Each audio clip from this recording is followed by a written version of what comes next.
একদিন একটা ছেলে একটা মেয়েকে বলল, আই এম লাভিং ইউ। ছেলেটা মেয়েটার পছন্দ, তাই মেয়েটা খুব আনন্দ পেল ছেলেটার কথা শুনে। এখন প্রশ্ন হচ্ছে, ছেলেটা কি ভুল বলেছিল? আমি কিন্তু বলবো, আই লাভ ইউ অল। তাহলে আজকের বিষয় প্রেজেন্ট প্রোগ্রেসিভ বা প্রেজেন্ট কন্টিনিউয়াস। আগের দিন আমরা অ্যাসপেক্ট নিয়ে আলোচনা করেছিলাম। অ্যাসপেক্ট মানে, আবার বলছি, কোনো একটা কাজকে তুমি কি রকম ভাবে দেখছো। কাজটা কি এখন হচ্ছে নাকি কাজটা হয়ে গেছে? তাহলে অ্যাসপেক্ট দু রকমের, একটা হচ্ছে প্রেজেন্ট প্রোগ্রেসিভ বা প্রেজেন্ট কন্টিনিউয়াস, আর একটা হচ্ছে প্রেজেন্ট পারফেক্ট। আজকের বিষয় প্রেজেন্ট প্রোগ্রেসিভ বা প্রেজেন্ট কন্টিনিউয়াস। তাহলে শুরু করছি প্রেজেন্ট প্রোগ্রেসিভ বা প্রেজেন্ট কন্টিনিউয়াস। প্রথমেই জেনে নিই কিভাবে চিনবো। যে কোনো অ্যাসপেক্ট চেনার প্রধান বিষয় যেটা, সেটা হলো কিভাবে চিনবো। কিভাবে চিনবো। প্রেজেন্ট প্রোগ্রেসিভ বা প্রেজেন্ট কন্টিনিউয়াস এই অ্যাসপেক্ট, যেটাকে আমরা সবাই টেন্স বলেই জানি, সেটাকে আমরা কিভাবে চিনবো। নাম্বার ওয়ান, যে কাজটা চলছে। যে কাজটা চলছে, এই ওয়ার্ডটার উপর আমাদের এমফাসিস করতে হবে। যে কাজটা চলছে, এই ওয়ার্ডটার উপর জোর দিতে হবে। নাম্বার টু, কিভাবে চিনবো। যে কাজটা অস্থায়ী। যে কাজটা অস্থায়ী। যে কাজটা অস্থায়ী মানেটা হচ্ছে, ধরা যাক আমি পড়াচ্ছি বা আমি লিখছি, আমি তো আর সবসময় লিখবো না বা সবসময় পড়াবো না। কোনো একটা সময় খাবো, কোনো একটা সময় ঘুমাবো। তাহলে প্রেজেন্ট প্রোগ্রেসিভ বা প্রেজেন্ট কন্টিনিউয়াস মানে হচ্ছে যে কাজটা অস্থায়ী বা যে কাজটা চলছে। আশা করি এটা থেকে বোঝা গেল প্রেজেন্ট প্রোগ্রেসিভ বা প্রেজেন্ট কন্টিনিউয়াস অ্যাসপেক্ট কোনটা। এবার যদি আমি মাত্রা দিয়ে বুঝতে চাই, মাত্রা মানে উচ্চারণের মাত্রা দিয়ে যদি বুঝতে চাই, তাহলে কিভাবে বুঝবো সেটা দেখাচ্ছি।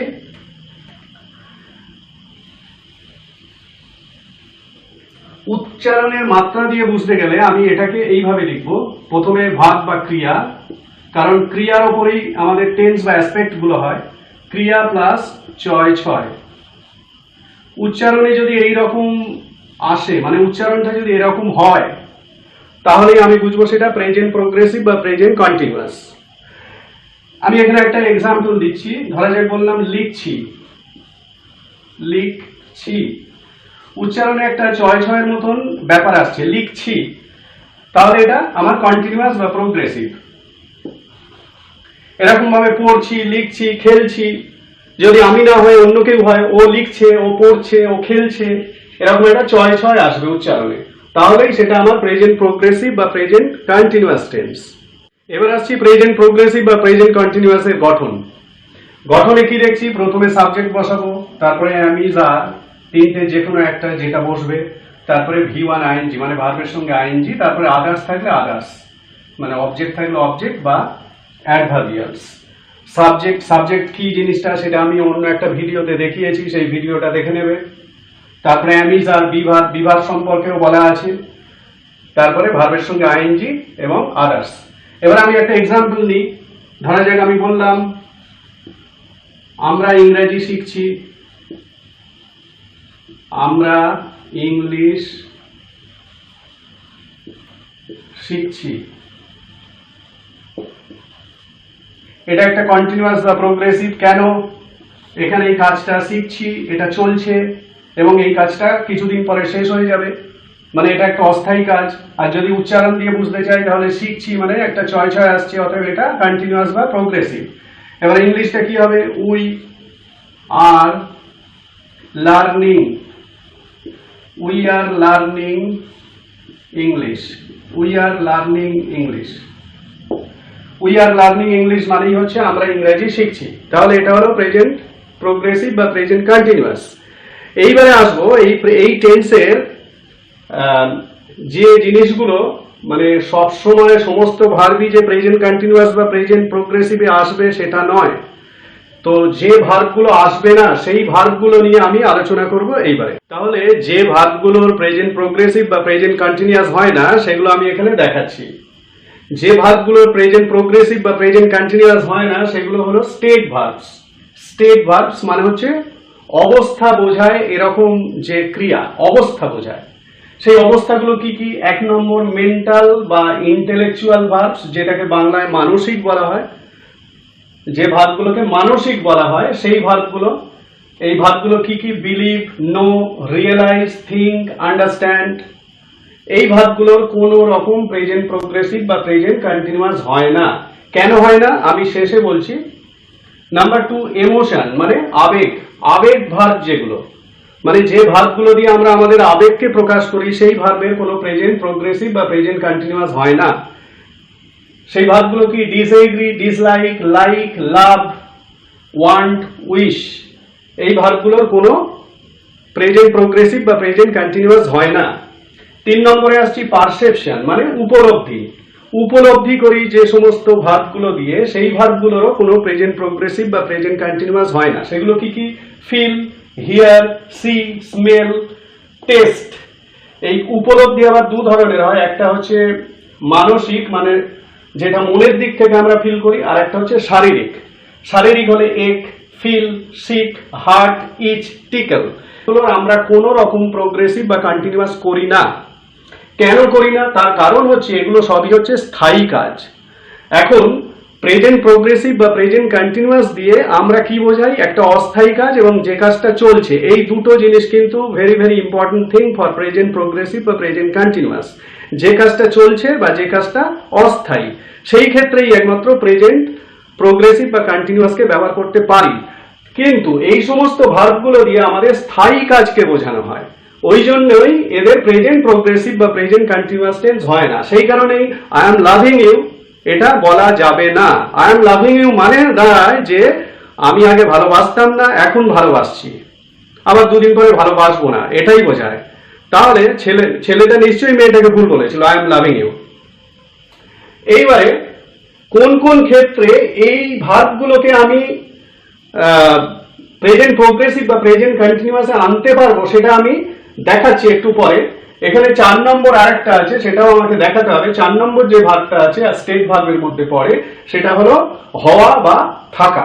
হওয়া বা থাকা, বি বা হ্যাভ ভার্ব দিয়ে যত আছে সেগুলোরও কোনো প্রেজেন্ট প্রোগ্রেসিভ বা প্রেজেন্ট কন্টিনিউয়াস হয় না। এবার আসছি 4 নম্বর স্টেট ভার্ব, বি বা হ্যাভ ভার্ব। বি বা হ্যাভ ভার্বের মধ্যে কি কি পড়ছে? Be, contain, have, resemble. Be, contain, have, resemble. এই ভার্বগুলোরও কোনো প্রেজেন্ট প্রোগ্রেসিভ বা প্রেজেন্ট কন্টিনিউয়াস টেন্স হয় না।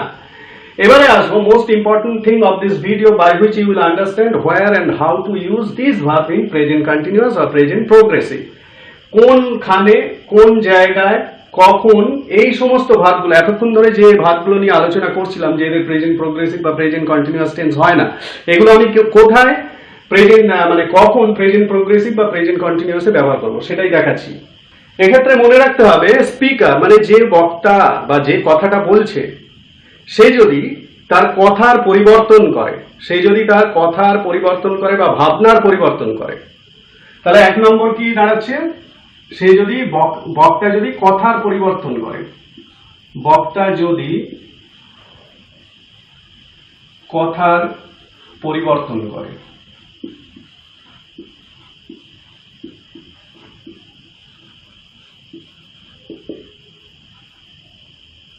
এটা ভেরি ইম্পর্টেন্ট।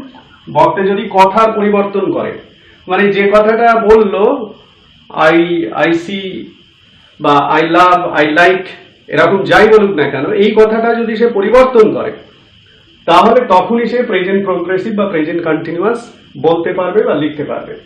মানে ওই লাইক বা লাভ বা dislike, disagree, what ever verbs, সেগুলোকে প্রেজেন্ট প্রোগ্রেসিভ বা প্রেজেন্ট কন্টিনিউয়াসে ব্যবহার করতে পারবে। নাম্বার 2, বক্তা যদি ইতস্তত বোধ করে, বক্তা যদি ইতস্তত বোধ করে, ইতস্তত বোধ করে মানে বক্তা যদি তার বক্তব্যকে সঠিকভাবে পেশ করতে না পারে, ইতস্তত বোধ করে, তাহলে সেক্ষেত্রে যে ভার্বগুলো এতক্ষণ ধরে দেখালাম অর্থাৎ স্টেট ভার্বস, সেগুলো প্রেজেন্ট প্রোগ্রেসিভ বা প্রেজেন্ট কন্টিনিউয়াস হতে পারে। ইতস্তত। নাম্বার 3, বক্তা যদি সন্দেহ করে, বক্তা যদি সন্দেহ করে,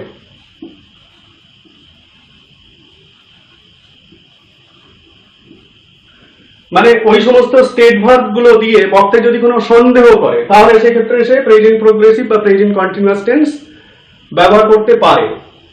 তার মানে কেউ যদি কাউকে সন্দেহ করে তাহলে সে বলতে পারে you are loving someone, you are loving someone, তখন সে বলবে না ইউ লাভ সামওয়ান।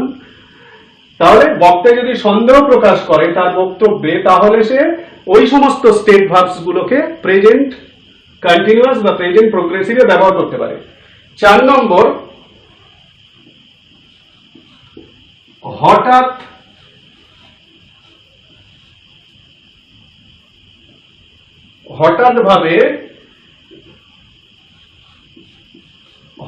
ভাবে যদি বক্তা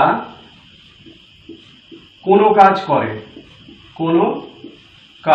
এখানে কাজ বলতে ওই স্টেট ভার্বের যে কাজ, হঠাৎ ভাবে যদি বক্তা কোনো কাজ করে, মানে এর মানেটা দাঁড়াচ্ছে যে বক্তা ওই স্টেট ভার্ব গুলো দিয়ে হঠাৎ ভাবে যদি কোনো বক্তব্য পেশ করে তাহলে সে ওই স্টেট ভার্ব গুলোকে প্রোগ্রেসিভ বা কন্টিনিউয়াস টেন্সে ব্যবহার করতে পারে।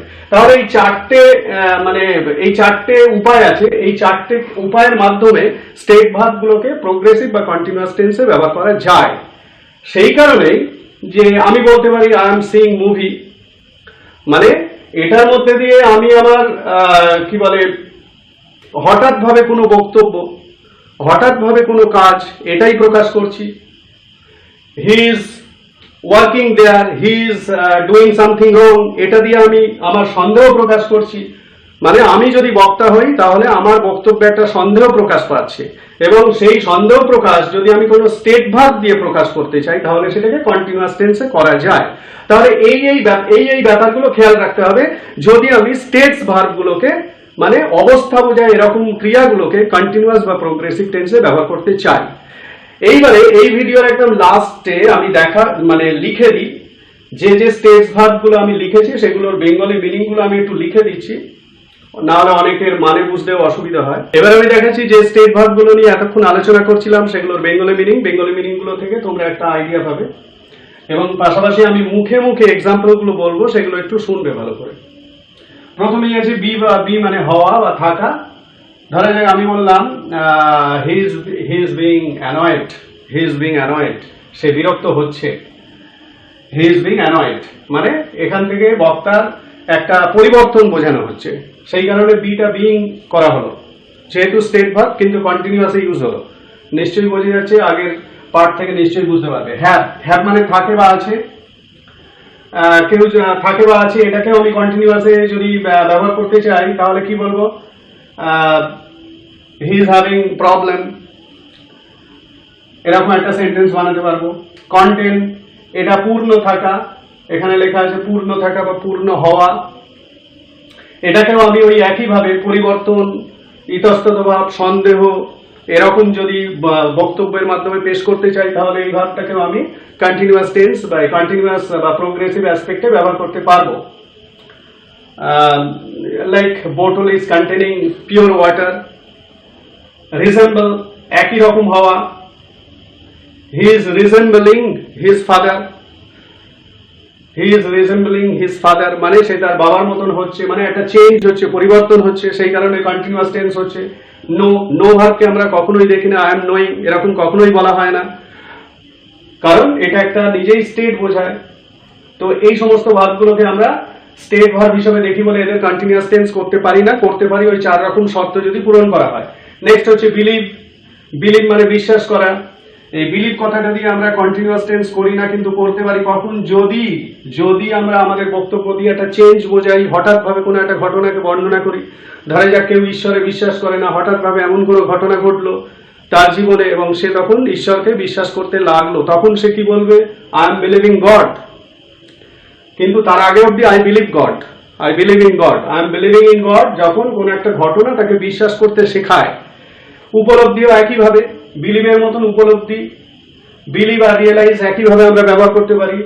থিঙ্কও তাই, থিঙ্ক ভার্বকে আমরা মানে অলওয়েজ এরকম ভাবে ইউজ করেই যাচ্ছে। আই এম থিঙ্কিং দ্যাট মানে আমি ভাবছি যে, তার মানে আমি একটা পরিবর্তনের কথা বলছি, ইতস্তত মনোভাবের কথা বলছি, সন্দেহের কথা বলছি। তাহলে আই এম থিঙ্কিং দ্যাট আমি মনে করছি যে, আন্ডারস্ট্যান্ডকে কখনোই বলি না আমরা আই এম আন্ডারস্ট্যান্ডিং, এরকম কখনোই ইংরেজি আমরা বলি না। তো বলতে পারি তো যখন আমরা সন্দেহ করতে পারি, যখন আমরা পরিবর্তন করতে পারি, যখন আমরা ইতস্তত ভাব আনতে পারি আমাদের বক্তব্যে। ডিসলাইক দিও, তাই ডিসলাইক মানে অপছন্দ করা। একইভাবে ডিসএগ্রি মানে অমত হওয়া, I am disagreeing to the proposal you say, you tell. তো এটা দিয়ে ওই একই জিনিসগুলো, একই বারবার একই কথা আমাকে বলতে হচ্ছে, ওই একই জিনিস। ডিসএগ্রি মানে অমত হওয়া। স্মেল গন্ধ নেওয়া বা গন্ধ বার হওয়া। টেস্ট স্বাদ হওয়া, স্বাদ নেওয়া, যেটা খুশি হতে পারে। এক যন্ত্রণা করা, মাই হেড ইজ একিং মানে আমার মাথার যন্ত্রণা করছে, তার মানেটা হচ্ছে আমার মাথাটা আগে ভালো ছিল, হঠাৎ ভাবে একটা চেঞ্জ হলো, সেই কারণেই আমি এক কথাটা দিয়ে একটা কন্টিনিউয়াস ভাবটাকে আনতে পারলাম। হার্ট একইভাবে, মাই লেগ ইজ হার্টিং আমার পায়ে আঘাত লাগছে বা পায়ে যন্ত্রণা করছে, একইভাবে একটা পরিবর্তন। তাহলে এই সমস্ত ভাবগুলো সবই স্টেট ভাব, এদেরকে কন্টিনিউয়াস বা প্রোগ্রেসিভ অ্যাসপেক্টে বলা যায় তখনই যখন এদের দ্বারা একটা চেঞ্জ বোঝায়, একটা ইতস্তত ভাব বোঝায়, একটা পরিবর্তন বোঝায়, একটা সন্দেহ বোঝায়।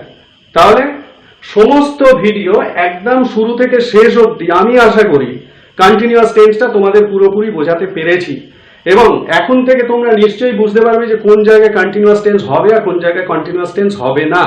এই ব্যাপারটা কিন্তু খুব গুরুত্বপূর্ণ, এবং এই পার্টটা থেকেই, এই অংশটাই কিন্তু মনে রাখতে হবে, কারণ এই অংশটা থেকেই এরর কারেকশন গুলো আসে। এই অংশটা থেকে এরর কারেকশন গুলো আসে। তুমি যদি বুঝতে পারো, রেফারেন্স বা এক্সপ্রেশন বুঝতে পারো, তাহলে তুমি নিশ্চয়ই ফিল করবে যে এখানে কন্টিনিউয়াস টেন্স হবে কি হবে না। That's all.